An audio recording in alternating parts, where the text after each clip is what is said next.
Mudanças no projeto de Brasília foram debatidas hoje na Comissão de Desenvolvimento Regional e Turismo. As alterações fazem parte do plano de preservação do conjunto urbanístico da cidade, que é patrimônio mundial. A proposta tramita na Câmara Legislativa de Brasília. A elaboração da lei foi uma exigência da Unesco para que a cidade continue como patrimônio cultural da humanidade. O projeto prevê medidas como a possibilidade de construção de hotéis em novas áreas no plano piloto e na orla do Lago Paranoá.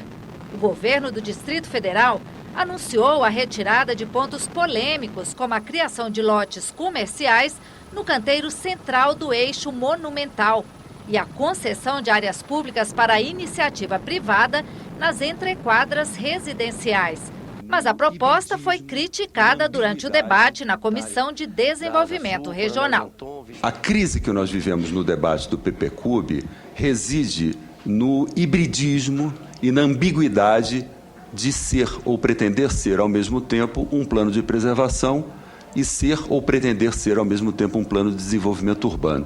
Nós sabemos que a especulação imobiliária ela é forte e ela é desumana. O projeto de ocupação das bordas do aeroporto de Brasília, o projeto de ocupação da área oeste, a nova cidade que está no site da SEDAB, elogiada por empresários, é uma evidência de que a terceira metrópole do Brasil merece, senador, uma atenção do governo local, distrital, federal e, por que não, da presidência da República. A diretora de Patrimônio Cultural do Instituto Histórico e Geográfico do DF, Vera Ramos, ressaltou que o plano não visa a preservação de Brasília. Quase 70% dos setores, contando Candangolândia e Cruzeiro, que são outras regiões administrativas sudoeste, que compõem a área tombada, eles sofreram algum tipo de intervenção.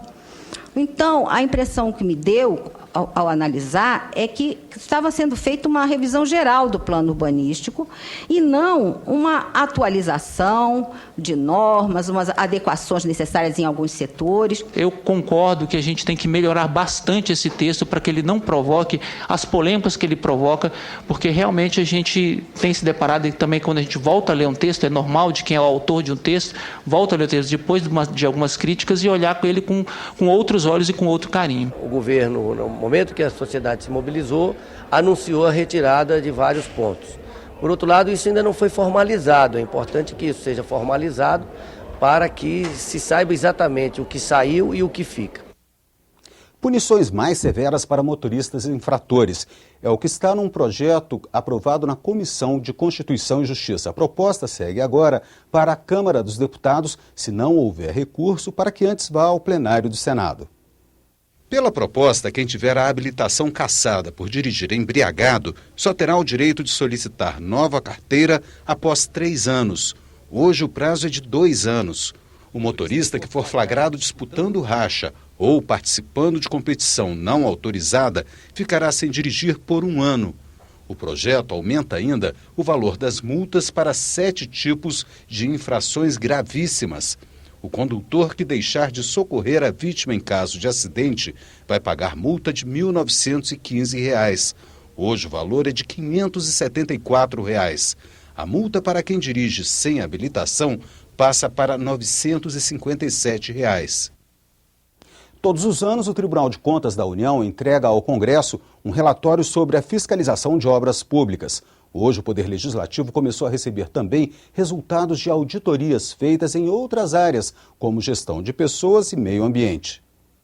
O presidente do Tribunal de Contas da União apresentou os dados. Os técnicos do TCU avaliaram unidades de conservação na Amazônia e constataram que elas ajudam a reduzir o desmatamento, apesar de estarem subaproveitadas. Segundo o TCU, o Brasil alcançou 76% da meta assumida nas Nações Unidas. Temos uma área de quase 1.200.000 km² de áreas de reservas de unidade de conservação no Brasil. Então é um trabalho inédito. O ministro também destacou o levantamento de governança e gestão de pessoal. O relatório apontou que os órgãos públicos precisam estabelecer metas, investir em capacitação e realizar auditorias na folha de pagamento. Se não tem uma boa treinamento, não tem um bom treinamento, não tem uma boa governança na área de pessoal, não se entrega um bom produto para a sociedade. O Tribunal de Contas da União é um órgão do Poder Legislativo. Produtores culturais reclamam da retirada do projeto de lei que regulamenta a meia entrada, produtores culturais reclamam da retirada dos idosos do projeto de lei que regulamenta a meia entrada em eventos artísticos e esportivos. O texto, que tramitou durante 7 anos no Congresso, foi enviado para a sanção presidencial. Na galeria do Senado, os estudantes comemoraram a aprovação da meia entrada. Nem todo estudante tem dinheiro suficiente para pagar um preço excessivo no evento. O texto aprovado prevê que 40% dos ingressos de eventos culturais, esportivos, artísticos e de lazer custem a metade do preço e sejam reservados para estudantes, pessoas com deficiências e jovens de 15 a 29 anos inscritos em programas sociais do governo federal e com renda familiar de até 2 salários mínimos. Por sugestão do governo, os senadores retiraram da lista dos beneficiados pessoas com mais de 60 anos. O motivo? Elas já têm o direito à meia entrada assegurado pelo Estatuto do Idoso e não se submeterão ao limite de 40% dos ingressos. É a preocupação dos senhores senadores para que, ao votar este substitutivo, não estejamos criando uma limitação para os idosos. Idosos estes que contribuíram a vida inteira, que lutaram a vida inteira. Os produtores culturais reclamaram da mudança. 90% das nossas bilheterias são comprometidas com meia entrada. Desses 90%, 80% são idosos. Com a meia entrada do jeito que está e que vai ficar, os ingressos não vão poder baratear. O líder do PSDB também reclamou. A proposta original, aprovada no Senado e alterada na Câmara, incluía os idosos. Para ele, nesta votação final no Senado, o regimento proibia supressões no texto. As associações de classe dos produtores, dos artistas, podem sim questionar no Supremo mediante uma ação direta de inconstitucionalidade. O relator diz que a regulamentação da meia entrada é um avanço. O texto definiu as entidades estudantis que poderão emitir a carteirinha, como a UNE e centros acadêmicos, e estabeleceu a fiscalização dessas emissões. Vital do Rego minimizou a polêmica em relação aos idosos. Em nenhum momento nós colocamos em risco a preservação das garantias do Estatuto do Idoso, do Estatuto da Juventude. Apenas demos um salto muito grande para regulamentar aquilo que estava absolutamente bagunçado no país, que é a meia entrada. 2 comissões do Senado, Direitos Humanos e Educação, receberam esta semana jovens que praticam novas formas de comunicação e estudiosos do assunto. Foi um debate sobre cultura e política. Foi nas manifestações de junho que eles ficaram conhecidos em todo o país. Um grupo de jovens voluntários, integrantes da mídia ninja, cobriu os protestos com transmissão ao vivo pelas redes sociais. Os efeitos mais interessantes, né, eu acho que definitivos em relação a essa percepção foi essa capacidade da própria sociedade, dos movimentos produzirem esse contradiscurso, produzirem essa outra narrativa, disputarem esse sentido das manifestações, disputarem o sentido da violência, aí sim com a Globo, com as corporações. A mídia ninja é um dos projetos do coletivo Fora do Eixo, formado em 2004 para atuar no circuito da música. Eles vivem em casas comunitárias, financiadas pela troca de serviços e recursos de editais públicos.